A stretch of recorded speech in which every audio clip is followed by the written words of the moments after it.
নমস্কার সবাইকে। আশা করছি সবাই খুব ভালো আছেন। আমিও খুব ভালো আছি। অনেক দিন পর আজকে অনেকটা বড় ভিডিও নিয়ে এসে গেছি আমি। তবে ভিডিওর শুরুতেই আমি বলবো যে তোমরা কারা কারা আমার ভিডিওগুলো মিস করছিলে তার একটু কমেন্ট করে অবশ্যই জানাবে। আমি জানি আমার অনেক ভিউয়ার্স তারা এই সমস্ত ভিডিও দেখে কিন্তু নিজেরা কাজ করে এবং তাদের উদ্দেশ্যেই আজকে একটু সময় বের করে আমি করছি। আজকের যে ভিডিও সেখানে কিন্তু আমি পুরোপুরি পাইপিং যে টেকনিক সেটা আমি তোমাদের দেখাচ্ছি। তোমরা অনেকেই নতুন কাজ শুরু করছো, তাদের উদ্দেশ্যে এই ভিডিও। প্রথমে যখন পাইপিং ব্যাগ ধরবে তখন তোমরা দেখবে যে আমি কিভাবে পাইপিং ব্যাগটা ধরে রেখেছি, ঠিক এভাবেই ধরার চেষ্টা করবে। নিচের যে 4টে আঙুল থাকবে সেই আঙুলগুলো কিন্তু পাইপিং ব্যাগে কিন্তু প্রেস করতে কাজে লাগবে। ভালো করে এটা প্রেস না করলে কিন্তু ক্রিমটা বেরোবে না। আর যখন আমরা খুব জোরে প্রেস করব তখন ক্রিমটা একটু বেশি বেরোয়, আর যখন হালকা করে প্রেস করব তখন কিন্তু কম বেরোয়।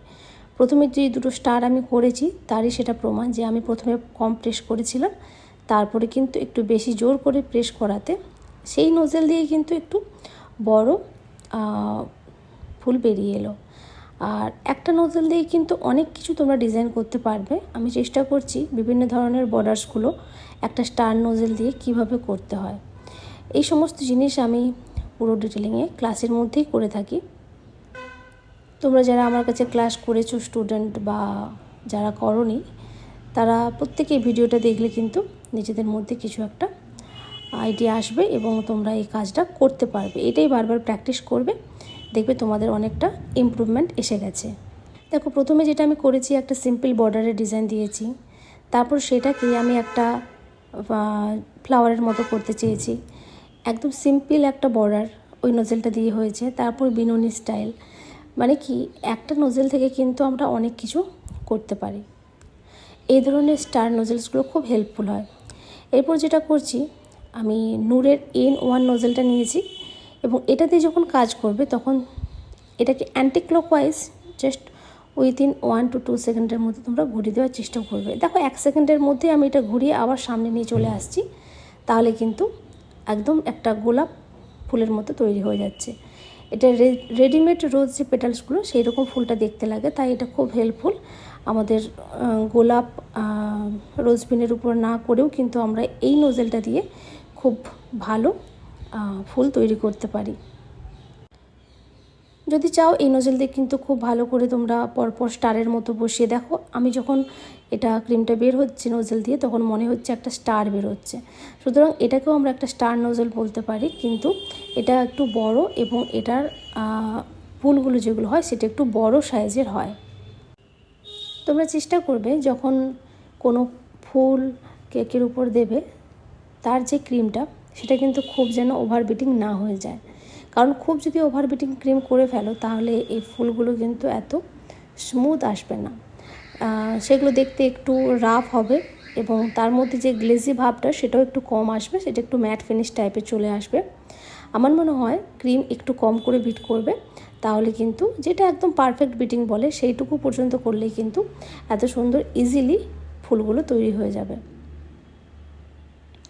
এরপর যেটা আমি করছি সেটা একটা সরু নোজেল নিয়েছি। দেখো, সরু নোজেল নিয়েছি মানে সেখানে ফুলগুলোও সরু হচ্ছে এবং সেটার উপর দিয়ে আমি একটা ডিজাইন করার তোমাদের চেষ্টা করছি। এবং এই ধরনের যে ডিজাইনসগুলো না, এগুলো কিন্তু তোমরা কেকের ওপরে প্রয়োগ করতে পারবে। এই প্রতিটা ডিজাইন তোমরা যদি বাড়িতে 10-15 বার করে প্র্যাকটিস করে নাও তাহলে ইজিলি কিন্তু কেকের উপরেও তোমরা এত ভালোই কাজ করতে পারবে। আসলে প্রথমে এটা একটু প্র্যাকটিস করতে হয়, কারণ এই যে ক্রিমটা বেরিয়ে আসছে তার যে প্রেসিংটা, হাতের যে একটা স্মুথনেস, সেটা কিন্তু আসবে পুরোপুরি প্র্যাকটিসের উপর। কারণ না হলে কোথাও বেশি প্রেস হয়ে গেলে সেখানে ক্রিমটা বেশি বেরিয়ে পড়ে এবং কোথাও কম হলে সেখানে কম আসবে। সিমিলারলি বলেছি যে এই ধরনের যে প্রতিটা কাজই কিন্তু আমাদের কেকের উপরে দেওয়ার মতোই আমি স্টুডেন্টদের দেখিয়েছি। তো তোমাদের সাথে শেয়ার করছি, ভিডিওটা পুরোটা দেখবে তোমরা, আর ভালো লাগলে কিন্তু অবশ্যই তোমরা একটা লাইক করবে আর শেয়ার করে দেবে। আর আমি চেষ্টা করছি তোমাদের কাছে আরও কিছু নতুন ভিডিও নিয়ে আসার। ভিডিওর মাঝে আমি বুঝতে পারছি যে অনেক তোমাদের গাড়ির আওয়াজ, বিভিন্ন ধরনের শব্দ তোমরা পাচ্ছ। তার মধ্যেই তোমরা ভিডিওটা দেখতে থাকো। আর ভিডিওটা যদি ভালো লাগে তাহলে কিন্তু অবশ্যই প্লিজ আমাকে একটু সাপোর্ট করো। আর এখানে আমি একটা গোলাপ তৈরি করে দেখাচ্ছি। ফার্স্টে বাঁ হাতে যেটা নিয়েছি সেটাকে রোজ পিন বলে, এবং ডান হাতে একটা গোলাপের নজিল নিয়ে তার মধ্যে পাইপিং ব্যাগের মধ্যে তোমরা যে কোনো কালারের ক্রিম ভরতে পারো, ঠিক আছে। তো কীভাবে আমি করছি তোমরা যদি পুরো প্রসেসটা দেখো তাহলে কিন্তু তোমরা এইভাবে গোলাপ বানাতে পারবে। আর তোমরা যখন এই গোলাপগুলো বানাবে তখন ক্রিমটা একটু নরম রাখতে হবে, কিন্তু খুব বেশি যদি টাইট হয়ে যায় তাহলে গোলাপটা অতটা ভালো হয় না। আর খুব একদম নরম ক্রিম হলে কিন্তু গলে যাওয়ার চান্স। আর যখনই তোমরা এই ধরনের কোনো ফুল তৈরি করবে চেষ্টা করবে যেন ক্রিমটা একটু ঠান্ডা বা চিল থাকে, তাহলে কিন্তু ক্রিম মেল্ট হবে না। অনেকের কি হয় যে কাজটা করতে করতে তাদের কিন্তু ক্রিমটা মেল্ট হয়ে যায়। দেখো আমি যে কাজগুলো স্টুডেন্টদের দেখাই সেটা কিন্তু পুরোপুরি এসি ছাড়াই দেখাই। তোমরা বুঝতেই পারছো যে আমি যে একটা ক্লাস করি, যখন আমি এই সমস্ত কাজ দেখাই তখন অনেকটা সময় নিয়েই দেখাতে হয়। আর আমি সময় নিয়ে দেখাচ্ছি যখন, তার মানে সেটা নিশ্চয়ই যেটা করছি গরমের মধ্যেই করছি, বা যেমন ওয়েদার নর্মালি থাকে ঠিক সেই রকমই দেখাই। কিন্তু এখানে কিন্তু কখনো ক্রিম গলে যায় না। আর কারণ সেই বিটিং যে করি ক্রিমের বা ক্রিমের যে প্রসেসিং সেটা আমাদেরকে খুব ভালো করে মাথায় রেখে করতে হয়। এবং তারপরে যখন তোমরা এই কাজটাকে করবে তখন তোমরা কিন্তু একটু হাতে স্পিড নিয়ে এসেই করবে, কারণ যারা বিগিনার্স হয় তাদের এই কাজটা করতে যদি অনেক বেশি সময় লেগে যায় তখন কিন্তু ক্রিমটা যখন বেরোবে তখন ক্রিমটা আনইকুয়াল বেরোবে, মানে ক্রিমটা কোথাও একটু মনে হয় গলে যাচ্ছে, কোথাও একটু টাইট আছে। তো সেই জন্য কি হয়, ফুলটাও দেখতে খারাপ লাগে। আর আমাদের যেহেতু এটা খুবই প্র্যাকটিসের হয়ে গেছে বা অনেক দিন ধরে আমরা কাজটা করছি, তাই আমাদের দেখাতে কোনো অসুবিধে হয় না। বা দেখো ক্রিমটা যে অনেকগুলো ফুল তৈরি করে নিচে পড়ে আছে বা আমি সেটা সমেত বাইরে রেখেই দেখাচ্ছি, সেখানেও কিন্তু ডিজাইনের কোনো যে ক্রিমটা গলে গিয়েছে অনেকক্ষণ ধরে করছি বলে তা কিন্তু হবে না। শুধুমাত্র যেটুকু অসুবিধা হবে সেটা হলো যে ক্রিমটা যখন পাইপিং ব্যাগ থেকে বেরোবে মনে হবে যে তোমার একটু গলে গলে যাচ্ছে। আর তোমরা যদি ঠিকঠাক কাজ করে ফেলতে পারো তাহলে তো কোনো ব্যাপারই নয়। আশা করছি তোমাদের গোলাপ ফুলের ভিডিওটা ভালো লেগেছে, কারণ কিনা আমি 3টে পরপর গোলাপ করলাম। কোন গোলাপটা বেশি ভালো হয়েছে তোমরা কিন্তু আমাকে অবশ্যই কমেন্ট করে জানাবে। আর আমি অলরেডি আমার পুরনো ভিডিও দেখলে তোমরা বুঝতে পারবে যে সেখানে কিন্তু অনেক ধরনের ক্রিম দিয়ে কীভাবে, হুইপ ক্রিম দিয়ে কীভাবে ফুল তৈরি করতে হয় সেগুলো সব দেওয়া আছে। সুতরাং সেই সমস্ত ভিডিও যদি তোমরা ফলো করো আমার মনে হয় না তোমাদের আলাদা করে কোনো ক্লাসের দরকার আছে, কারণ সেখানে যে সমস্ত ভিডিও দেওয়া আছে বা আমি যেগুলো দিই সেগুলো দেখে করলেই কিন্তু তোমরা ম্যাক্সিমাম যে হুইপ ক্রিমের ফুল তৈরি সেগুলো কিন্তু শিখে যাবে এবং খুব সুন্দর সুন্দর ডিজাইনগুলো হয়।